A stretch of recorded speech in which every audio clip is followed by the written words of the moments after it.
صباح الخير. صباح الخير اخواتي.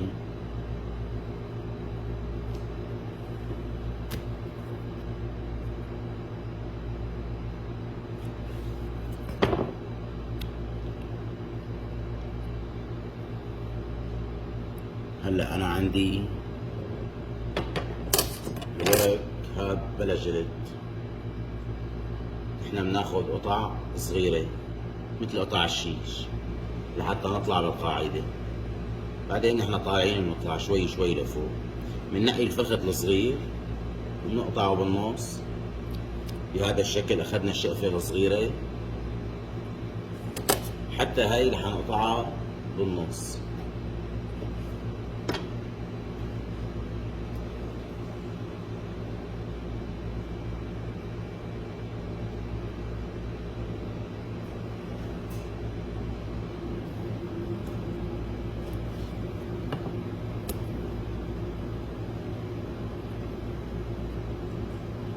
هذا الفخذ صار 4 شقفات عندي. هي رابع شقفة من الفخذ.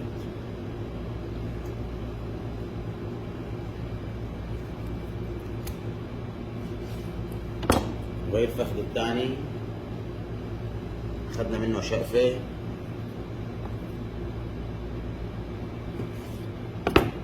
وهي ثاني شقفة من الفخذ الثاني. وهي الشقفة الثالثة حتكون كبيرة شوي، ما قسمناها 4 قسمناها 3 الثاني. هلا عندي هذا الفخذ اكبر شوي باخده بالنص.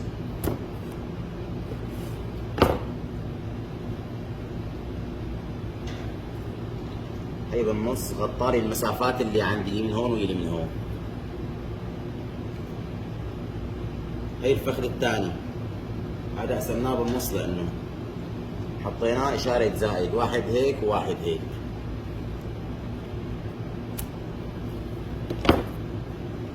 هذا الفخذ اكبر، ضل عم بختار الاكبر بعدين برجع بس اوصل لهون برجع بالاصغر بعمل لهم اشارة زائد. بس هلا هذا الفخذ اكبر شوي.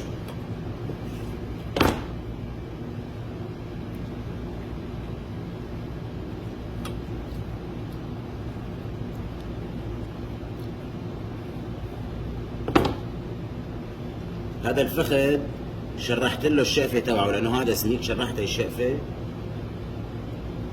وشكيناه. هذا الفخذ بعد أكبر، شايفين معي؟ هذا الفخذ لسه أكبر.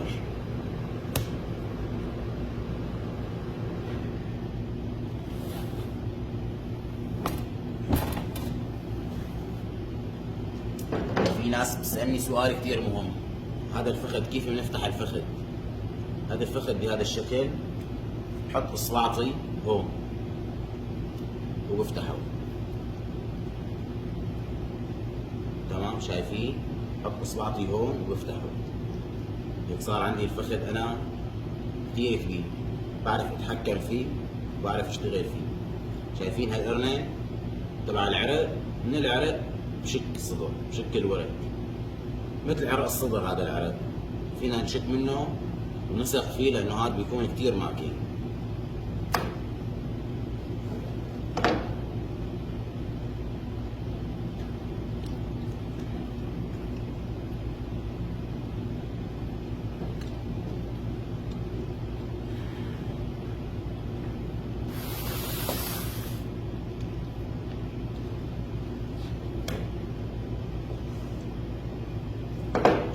هذا الصدر، هذا اسف ما في عندي سطورة ابدا، انا ابدا ما في سطورة. هذا الورق فتحناه بهذا الشكل ونزلناه هون. شايفين المسافات عم تتغطى لحالها من حجم الورق.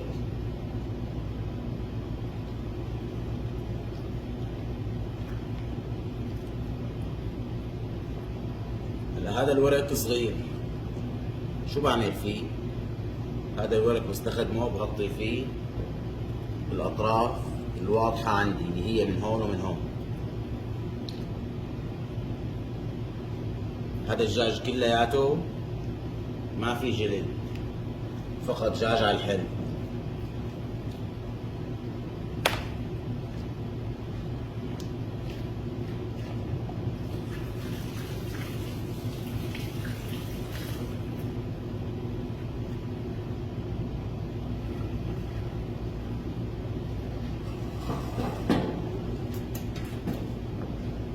كوني انا مفتقد للنتر، ما عندي نتر، انا بدي اطلع النتر بايدي.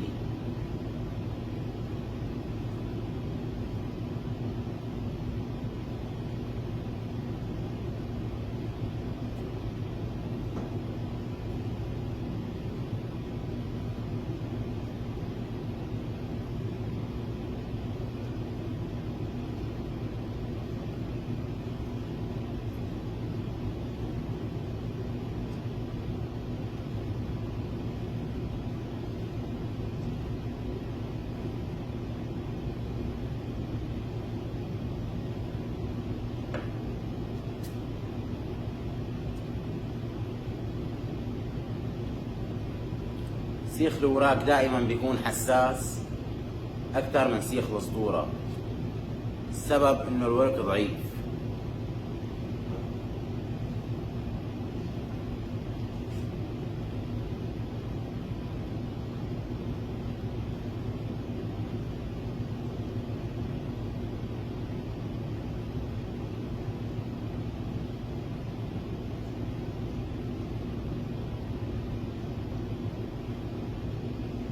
هلا انا عم واجه مشكلة بالمسمار واللحم اللي عم يدق بالقاعدة. مشان اتفادى هالامر واتداركه رح اجيب صينية يلي هي بحطها هون باسفل القاعدة وبحط السيخ جواتها. بس اسحب السيخ بضل السيخ معلق على المسمار اللي حطيته، بضل السيخ معلق على المسمار اللي حطيته، ما بضل معلق على القاعدة. وقت بدي ارجع اشرب قيم القاعدة مشان ما تدق السكينة بالقاعدة. كل ما دقت السكينة بالقاعدة كل ما انضربت السكين. طبعا سكينة الشاورما مو هلا بشتغل فيها من فوق بس لحتى يطلع سيخي، اما من تحت بضل بستخدم السكينة الصغيرة. وبنصح كل الناس تشتغل بالسكين السويسري، هي احسن سكين واطيب سكين وبتعطيني ليونة بالعمل.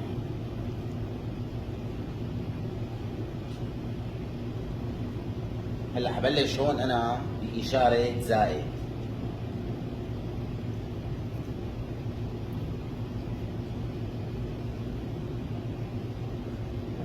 في شغلة كتير مهمة، في ناس عندها مكنة 4 حراقات، في ناس عندها مكنة 3 حراقات، سيخها كبير وعندها حراقين. اخي انا ما بدي اشغل اثنين الثانيين، بدي اشغل بس حراقين، عنده 2 مضروبين بدي اشغل بس حراقين 3. انت تتحكم بطلعة سيخك لوين بدك تطلع فيه، يا بتعمله عريض من تحت لهون يا بتعمله طويل لهون، حسب انت تتحكم بطلعة سيخك.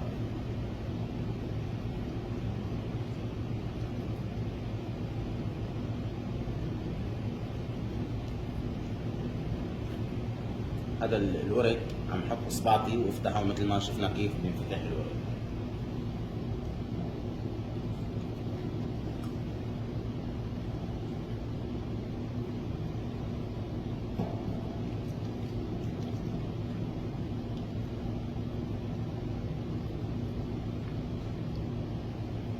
هذا الورك بحط اصبعتي هون وبفتحه، صار عندي ورك كبير.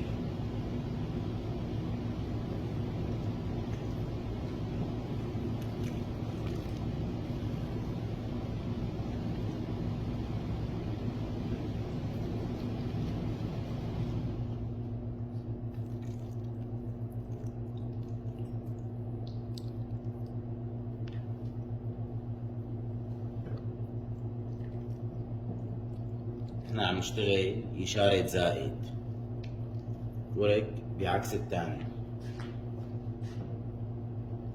طبعا وقت بيكون عندك الجاج فيه جلد بيختلف الشغل معك 1000 درجة، مو 360 ألف بيختلف معك لما بيكون الجاج فيه جلد.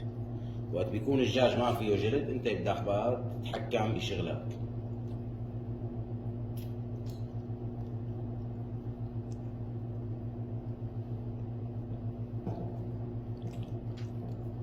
هاي الصينية نفسها كنا حطيناها للقاعدة نفسها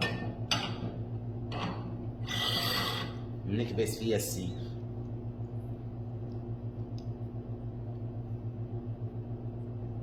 طبعا ما بده عزم، كلياته شبر ونص.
هذا الورق وهي الفتحة تبع الورق.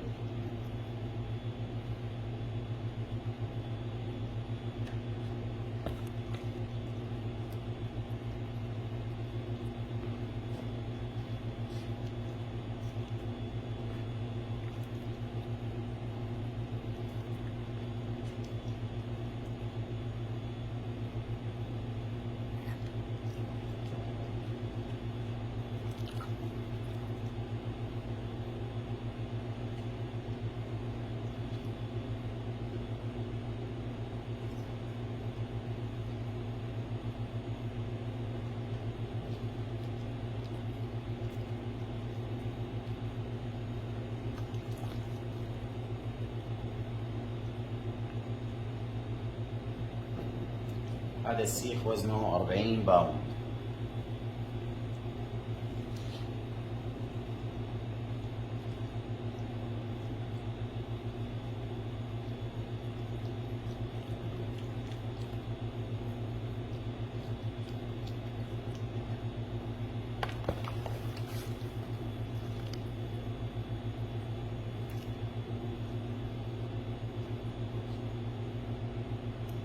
هلا عم نشتغل إشارة زائد.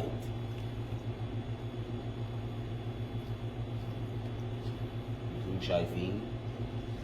لا أخذنا يمين لا أخذنا شمال، مثل ما هي إشارة زائد أو إشارة ضرب مشان نغطي كل الفراغات. هلا الزائد بغطيها والضرب بغطيها، اثنيناتهم شغالين.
ما خبرتكم بما انه ما عندنا نتر، النترات عم يروحوا اول باول.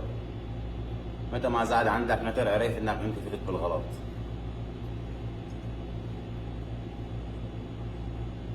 النتر يلي هو هاد اللي عم ننزله نحن من السيخ، هاد هو نتر.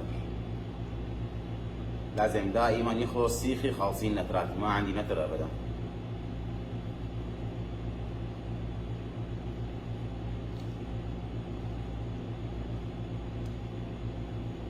طبعا هذا السيخ هلا عم نشكه ونجهزه لبكره الصبح.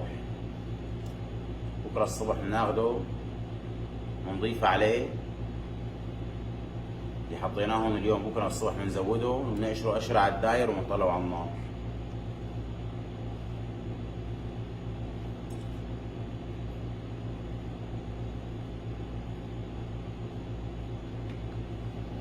احنا نقشر من هون مشان نشوف كيف عم ناخذ النتر.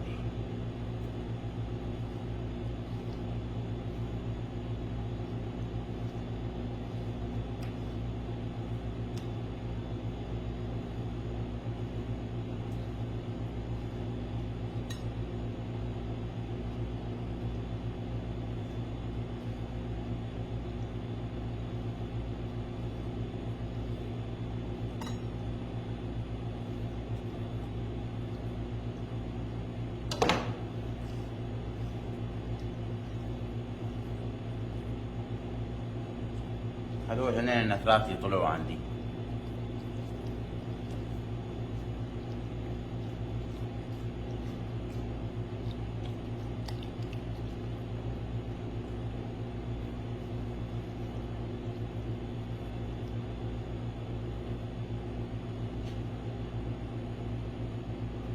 دائما ما بحكم على السيخ على شكل سيخي هلا، بحكم عليه قبل ما طلعوا على النار.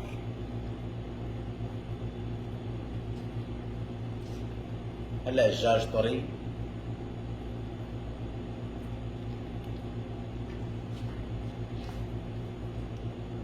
لتاني يوم الصبح بيكون ضغط على بعضه كبس مظبوط، وقتها هنيك بحكم على سيخي وعلى شكله.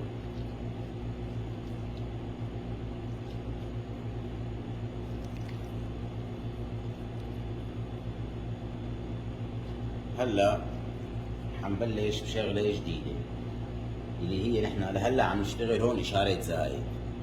هلا بدي احط ورك من هون وورك من هون، برد برجع ورك من هون وورك من هون. حبلش مثل ما اتفقنا من عند العرق. العرق تبع الورك، هذا هو عرق الورك، هو امكن شيء بالدجاج. حطينا ورك من هون وقلبنا على الجانب الثاني، شايفينه؟ هذا هو العرق، هذا العرق. قلبنا على الجانب الثاني حطينا كمان الورك مقابله، هيك صاروا ورك مقابل ورك. هلا الورك الجديد بده يجي لهون، هي ورك وهي ورك. هلا هذا الورك من عند العرق كمان بدنا ننزله هون. صار عندي ورك هيك وورك هيك، وهذا الورك هيك وهذا الورك بهذا الشكل.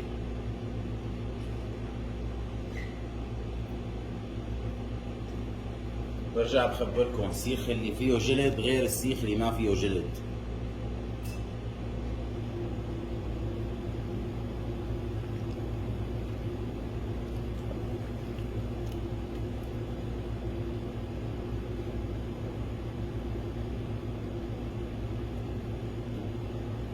فوتنا اصبعتنا بهذا الشكل لجوا وسحبناها، صار عندي الورك اكبر.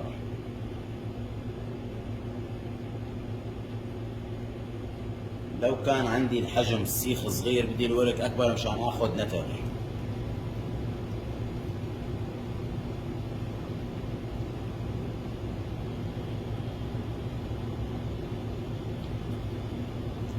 شو بيلزمني النتر انا؟ مثلا مثل هي الفتحه اللي هون. هلا انا عندي، لو عندي انا نتر زياده كان احسن لي. حطينا النترات جوات الفتحه، الغماء الصغيرة الموجودة هون أنا هي بعبيها نساوي.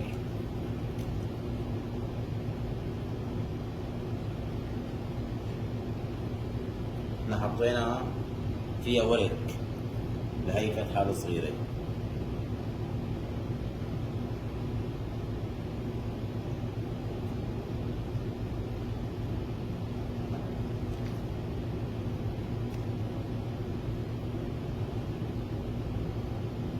هلا عندي هذا الورك صغير، انا اكيد ما رح احط انا ورك كبير وورك صغير، هون بدي احط وركين صغار عشان اعرف اتحكم.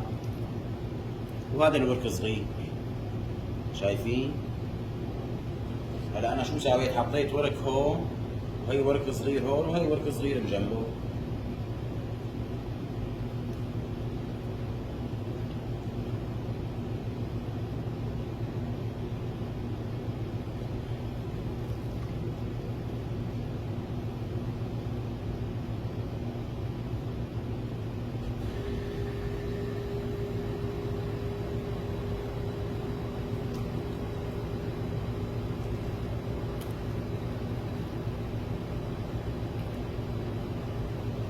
هذا الورق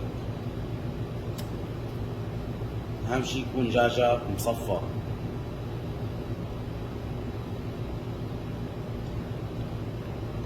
عشان ما تحبس المي جواته، وعلى النار بينسم يعني بيطلع ريحة. شايفين كيف عم نفتح الورق؟ كرمال نكسب مسافة أو ساعة أكبر. نفس القاعدة اللي حاطينها رح نكبس فيها.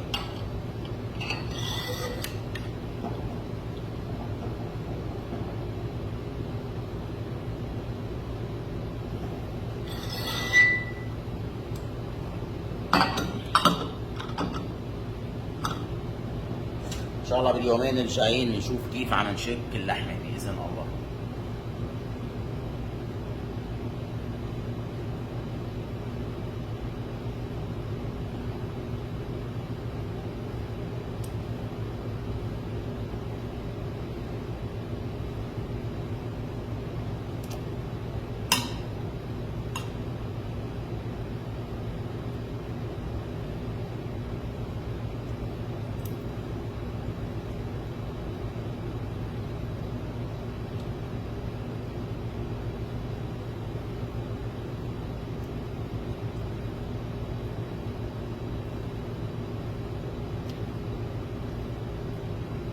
شايف نتراتك كيف تطلع فتافيت.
طبعا هذا التصوير كله بالموبايل، ما بيكون بدقة تصوير الكاميرا.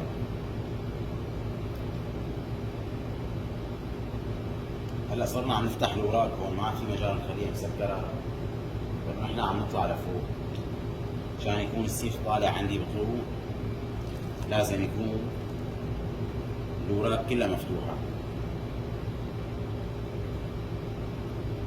اذا كان الورق مفتوح بيعطيني سهولة بالعمل.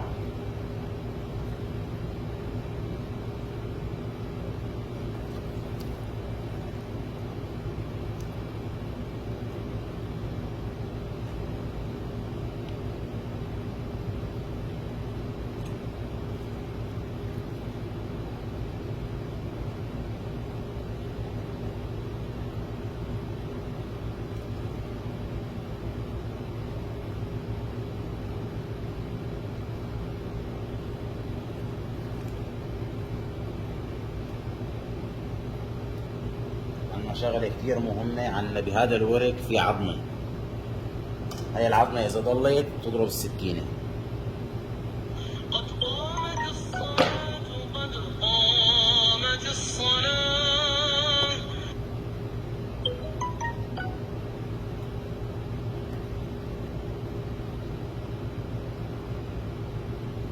هاي العظمة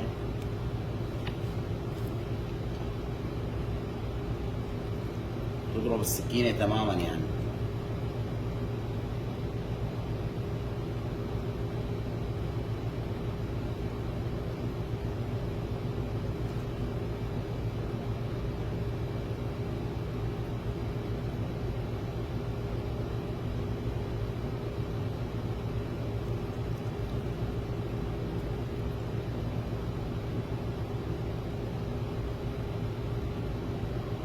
عندي هذا الورق من العصا انشق، قيمه على جنب، خليه للاخير.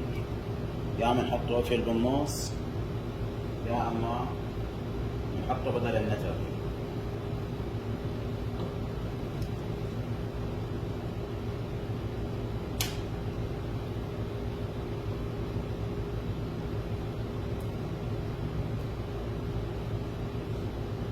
هذا السيخ كلياته اوراق، ما فيه ولا صدر. 40 باوند يعني تقريبا 20 كيلو. 20 كيلو ما فيه ولا صدر، كله اوراق، حتى قاعدة اوراق.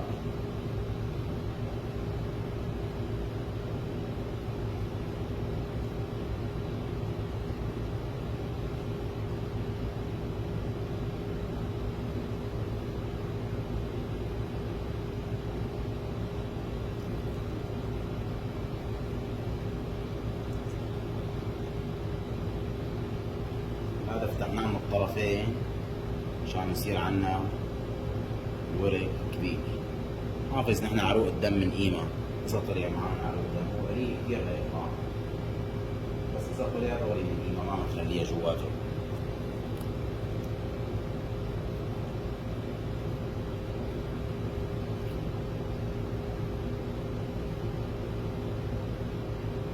دائما الشك من العصب، دائما الشك من العصب.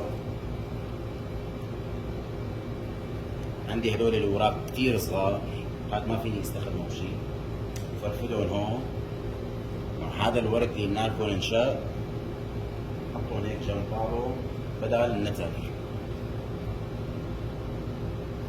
انه هذا على الكبس يصحى يفقس، ما بيفقس ابدا. بما انك انت طالع من تحت صح، ما تاكل هم فوق. اهم شيء تكون طالع من تحت صح. اذا كان تحت صح كل شغلك صح، اذا كان تحت غلط كل شغلك غلط.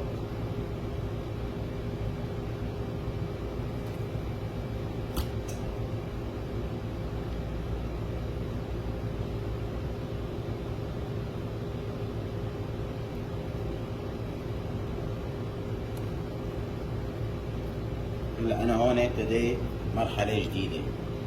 هلا انا هون بفتح هي، هون ما في فتحة، فتح بس بهذا الجنب. هلا انا بدي افتح هي لحتى اوصل لهاي الجلدة. تمام، شايفين الجلدة هي، بدي اوصل لإلها مشان ما يكون في عندي سماكة بالنص، ويكون هون من تحت مطبلج السيخ على الداير وبالنص مقوبع لهون. من الجلدة شايفينها هاي عم تلمع، من هون بشكوا وهي كمان كتير ماتنة. طبعا مو بكل الأحيان بشك هيك، أنا بشك هيك بس لما يكون عندي الورك صغير وأنا صرت فوق.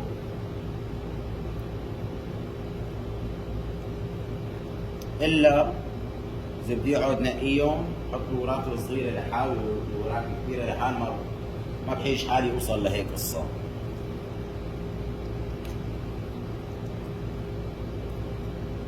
بس مثل ما خبرتكم، بما انك انت عم تشك وبعدي صح من تحت، ما تاكل اهم شيء من فوق ابدا.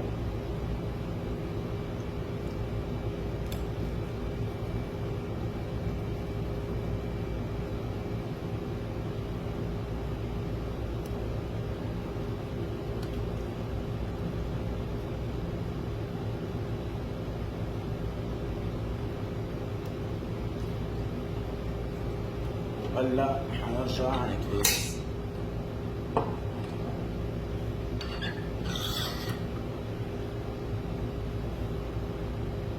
شايفين قديش هبط السيخ بس على الكبس؟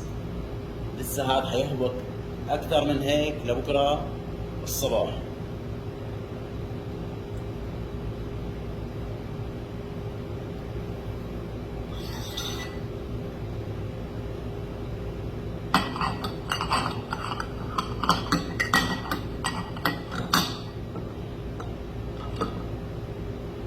وهي القاعدة من تحت بعدها مثل ما هي المسمار.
سكينتي ما بتنزل لتحت ابدا مشان ما اخسرها، ضل محافظ عليها، ضل بس فوق حصرا فوق. اذا سكينتي نزلت لتحت دقيت بالحديد بخسر سكينتي، بضرب لها سنه.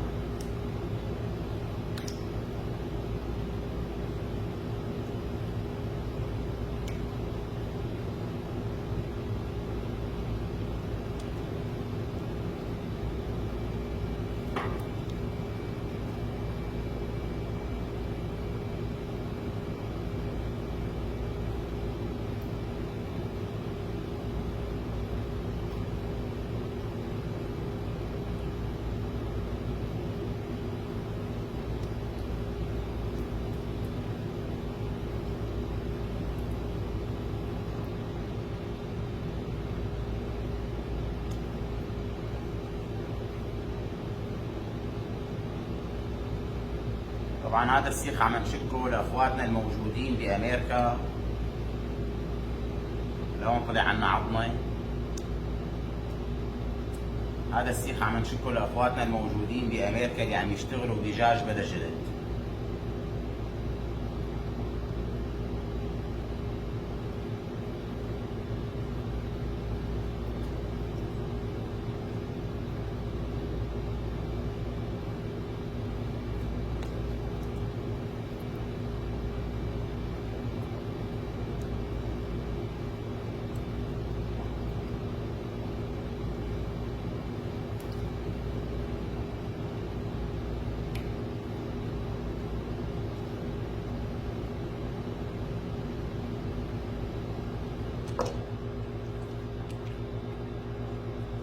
طلع عندي نتر.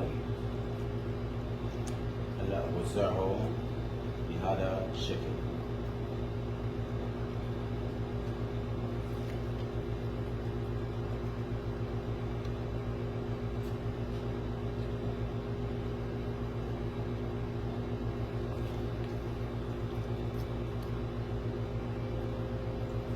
قد ما كان بركي كبير ما بطلع فيه لبرا، بضل محافظ عليه على نفس المقاس. شو السبب؟